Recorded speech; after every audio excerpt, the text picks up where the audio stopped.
Gam Ganapataye Namaha. Om Shri Matre Namaha. In our Vedas, there are so many sciences. So many times I brought so many videos regarding these topics.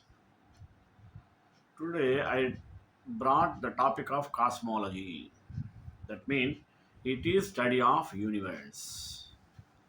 In Vedas, cosmology is given most important place to describe various things in detailed manner, because Vedic cosmology means the study of the origin of the universe and its characteristics, how finding out the age of the sun, earth's greatest mass extinction,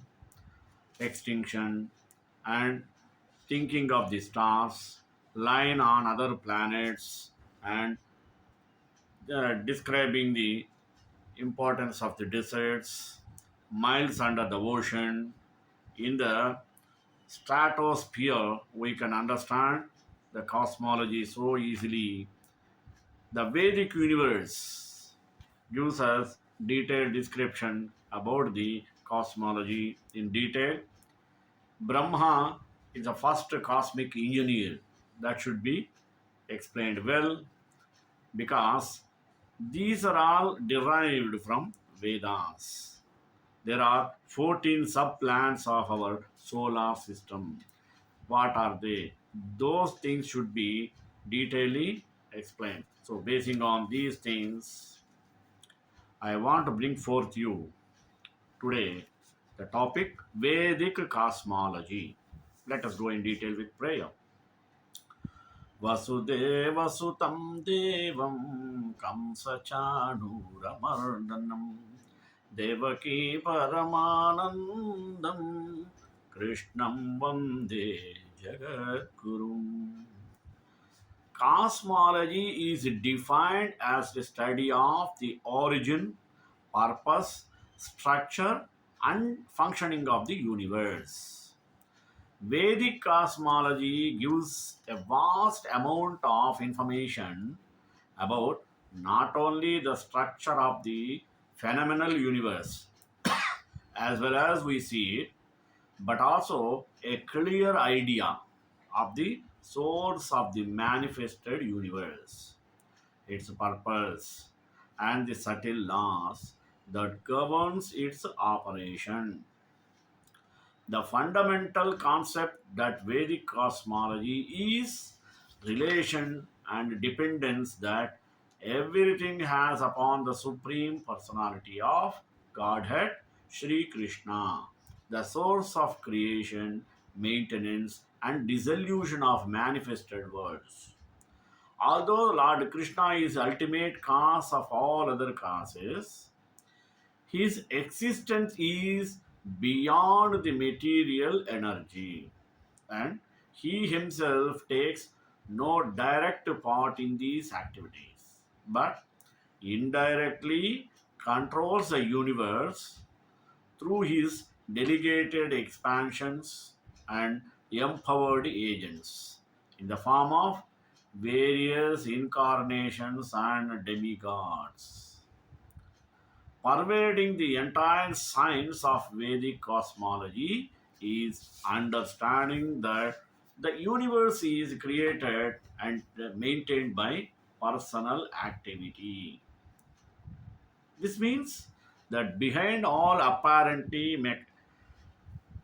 mechanistic laws and events, there is one or more persons who enact and administer the laws and control all universal events. Accepting a supreme controller is central and entering into an understanding of Vedic cosmology. As such, proper comprehension of the subject requires that one first accept that as human beings, we have very limited sensual faculties with which to examine the universe, meaning that we can never gain a complete picture of the universe by our own sensual and intellectual faculties alone. From the Vedas and especially the Vedic cosmology, we can receive information from beyond our sensory phone, plan, or awareness that describe the hierarchy of beings within the universe, leading ultimately to the supreme personality of Godhead, Sri Krishna. Most importantly, we get information of how we can successfully interact with the universe to live a peaceful and progressive life in this world while gradually elevating our consciousness to the spiritual plane. As Krishna states in the Bhagavad Gita, a person in full consciousness of me, knowing me to be the ultimate beneficiary of all sacrifices and austerities, the supreme lord of all planets and demigods, and the benefactor and well wisher of all living entities, attains peace from the pangs of material miseries. Thus, human society can take the greatest benefit from appreciating and understanding this instruction and molding their life around it. As such, Vedic cosmology is not merely an attempt to understand the world around us. Rather, it is the process by which we understand both the world, our place within it, and the relationship between ourselves, this world, and the supreme source of all, from whom all other energies are emanating. Vedic cosmology is one of five primary topics addressed in ancient Sanskrit histories known as Puranas. This includes universal creation by the superconsciousness, mean Vishnu, and subsequent creation by superhuman beings, chiefly Brahman. Vedic cosmology is a vast science with a comprehensive understanding of our universe that far surpasses the views currently presented by modern science. If you are tempted to write off Vedic cosmology as mere mythology, you should first consider the following.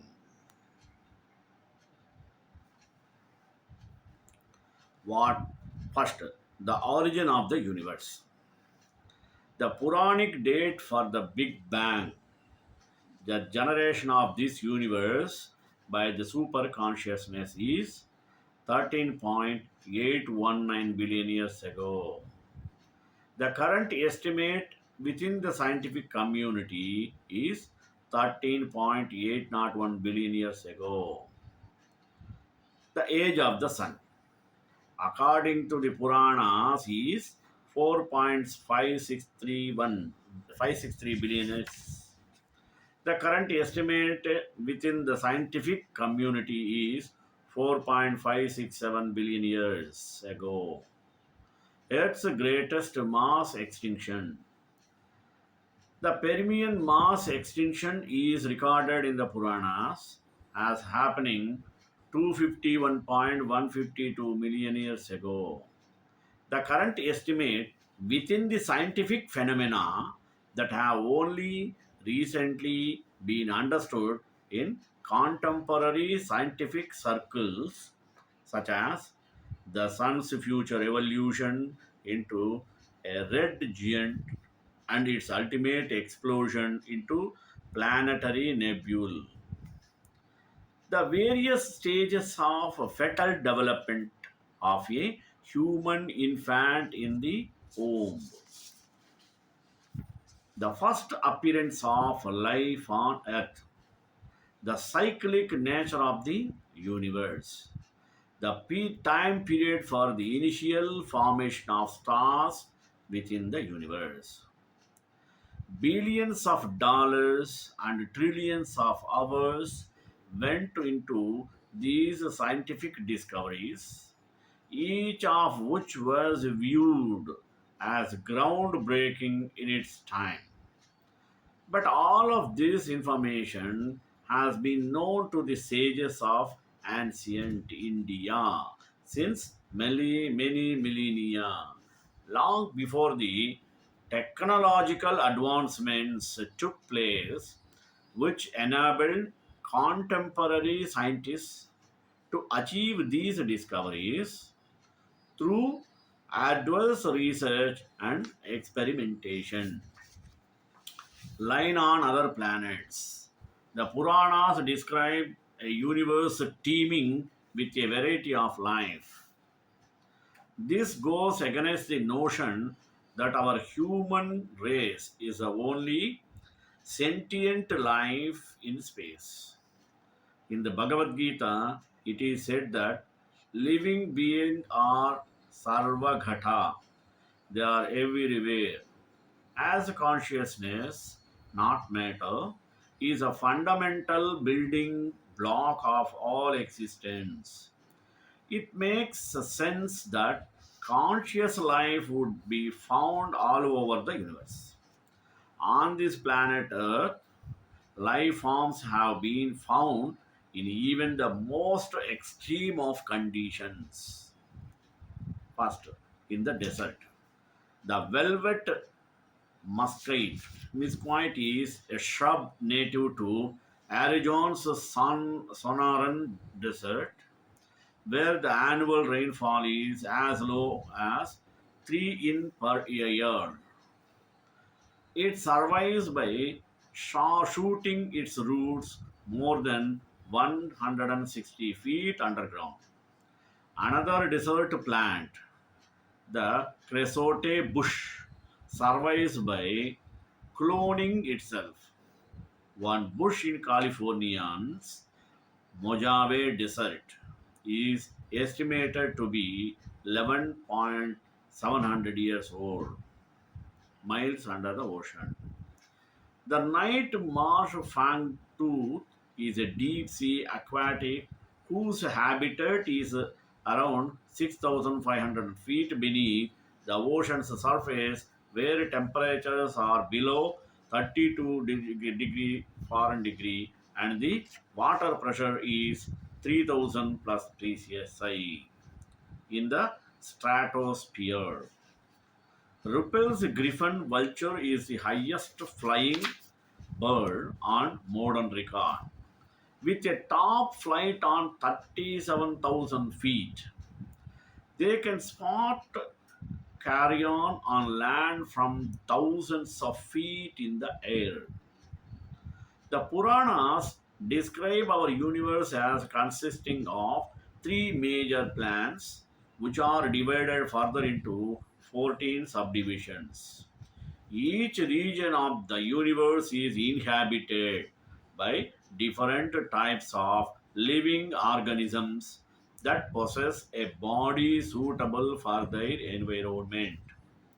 The Puranas were compiled by residents of upper realms within our universe who inhabit a multi-dimensional existence, much more rare field and technologically sophisticated than our planet Earth, the Vedic universe.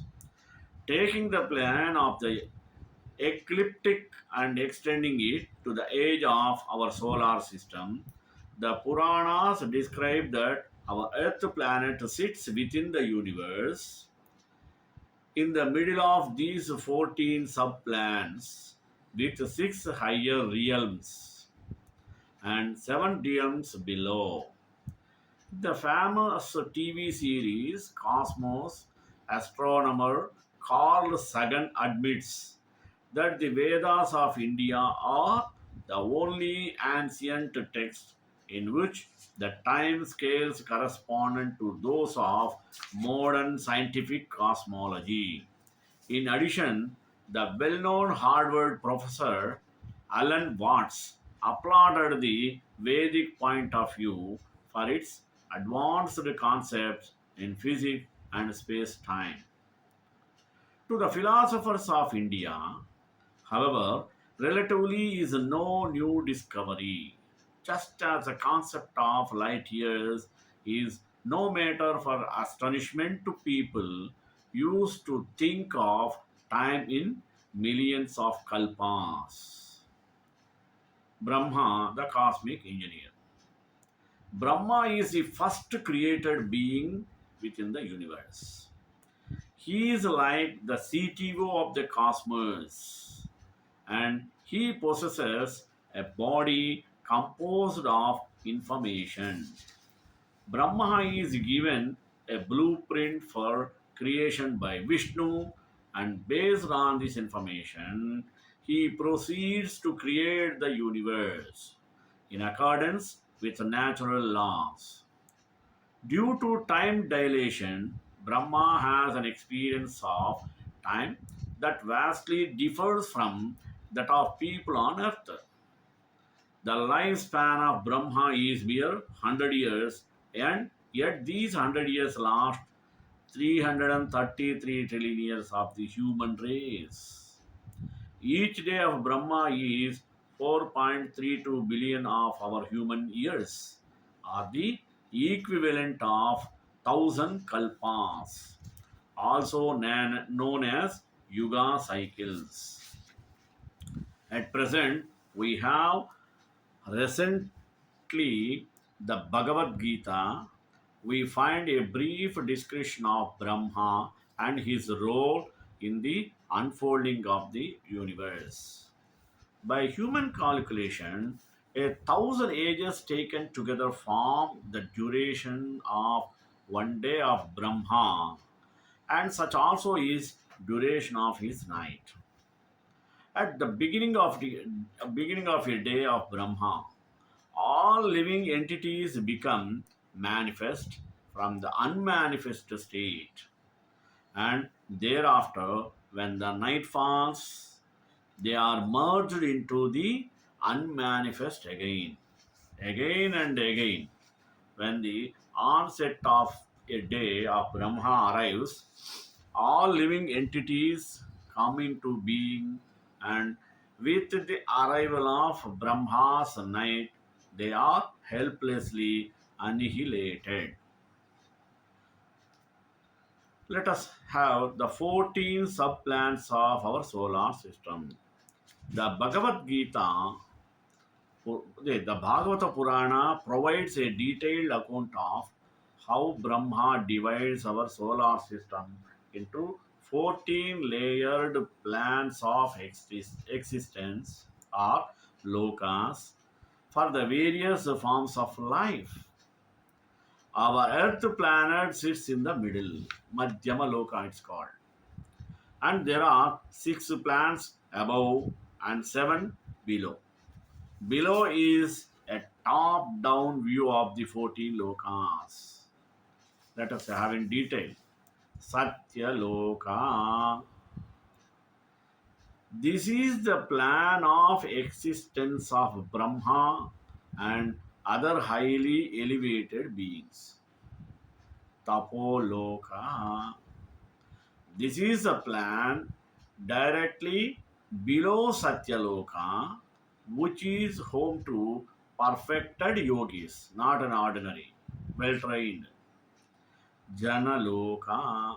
On this plan reside the sons of Brahma, who are all great sages and noted ones. Maharloka. This is a plan below Janaloka, which is also home to great sages, mystics, and teachers of religion. Residents of this plan regularly descend to our Earth planet to instruct human beings in religious principles. Swarloka. The beings on Swarloka, also known as Swarga, include the Devatas or demigods who serve as administrative heads of various departments within the solar system. There are numerous planets within this region, and the residents enjoy a standard of life thousands of times more pleasurable than the richest people on earth. Bhuvarloka. This is a plane inhabited by departed spirits to enter the heavenly realm. Realm means loka of Swarloka. Nonetheless, Borloka is more elevated than our plane of Borloka, planet Earth, and its neighboring worlds. As such, there is far less suffering for the pious souls who take birth on Bhuvarloka. Bhuloka. This plane of existence includes our Earth planet as well as many similar worlds. Atala Loka. This is the first subplan below the earthly plan. The residents of Atala also experience an intensified grade of sensual pleasure like the residents of Swarga. They have mystic powers and practice a type of black magic. Next, Atala over. Vitala Loka. Below Atala is Vitala Loka, where ghosts and other frightening creatures reside. Next, Sutala Loka and Talatala Loka, both. Sutala and Talatala are other subearthly realms where residents enjoy heaven-like pleasures. Mahatala Loka. This realm is inhabited by snake-like humanoids who are expert in the art of concocting potent intoxicants. Rasatala Loka. Rasatala is home to the Daityas, the enemies of the demigods. They are powerful beings who live according to philosophy of might is might. Patala Loka. This is another plane inhabited by the snake-like Nagas who enjoy intoxicating drinks and other substances far more effective than what is available on our Earth planet. Next, Vaikuntha, the spiritual sky. Vedic cosmology describes that beyond this mundane universe is the spiritual universe called Vaikuntha, abode of Sriman Narayana. There we find a similar hierarchy of planets and variety of living beings, but the difference is that everyone accepts the preeminence of Vishnu and happily serves him, recognizing him as the source of all consciousness and manifest reality. Unlike the endless cycle of the creation and destruction of manifest material cosmos, the Vaikuntha planets are eternal.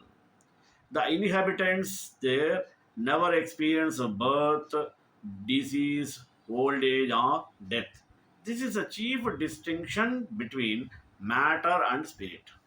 Matter is temporarily manifested only to be destroyed, but spirit is eternal. The creation of the cosmic universe and its eventual annihilation mirrors the creation and destruction of the individual body inhabited by the spiritual soul. Next, beyond Vaikuntha, Goloka Vrindavana. The Bhagavata Purana and other Vedic texts reveal that spiritual universe of Vaikuntha contains unlimited spiritual planets, each headed by a form of Vishnu who is adored and worshipped by the planet's inhabitants.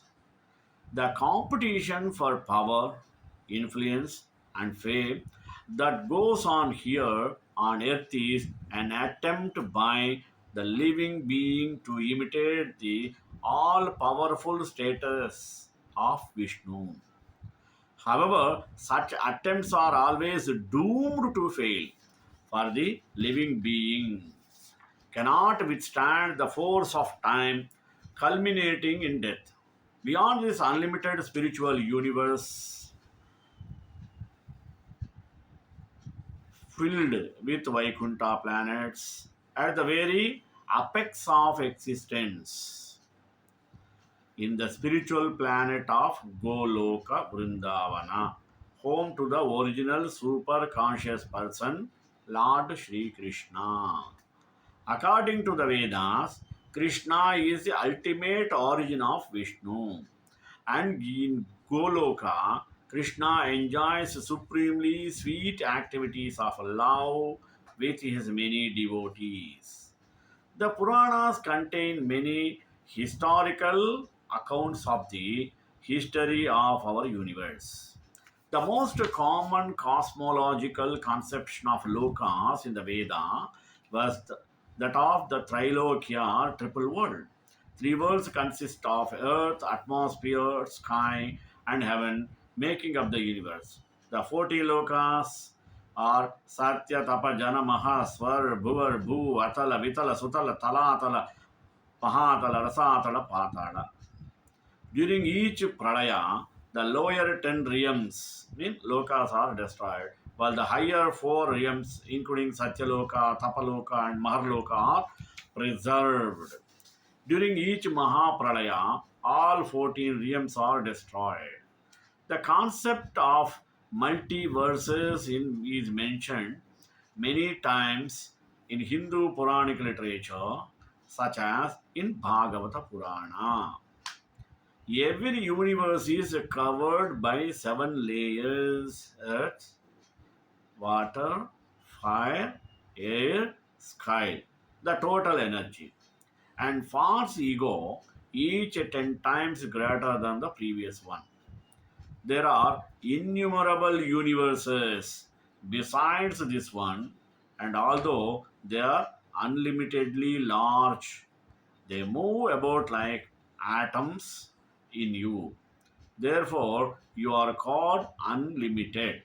After separating the different universes, the gigantic universal form of the Lord, which came out of the causal ocean, the place of appearance for the first Purushavatara, entered into each of the separate universes, desiring to lie on the created transcendental water. The number of universes seems to be uncountable, immeasurable, or incalculable according to Puranic literature. Even though over a period of time we might count all the atoms of the universe, we could not count all our opulences which we manifest within innumerable universes.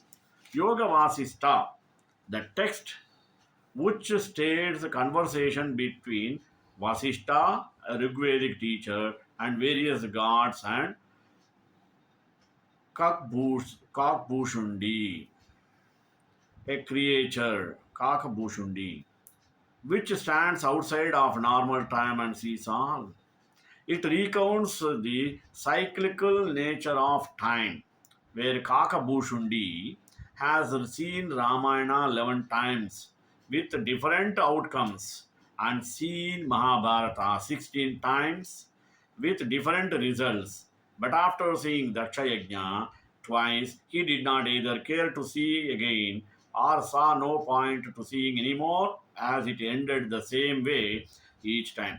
Further conversing talk about the atoms or anu at quantum level, and inside each quantum level are different universes.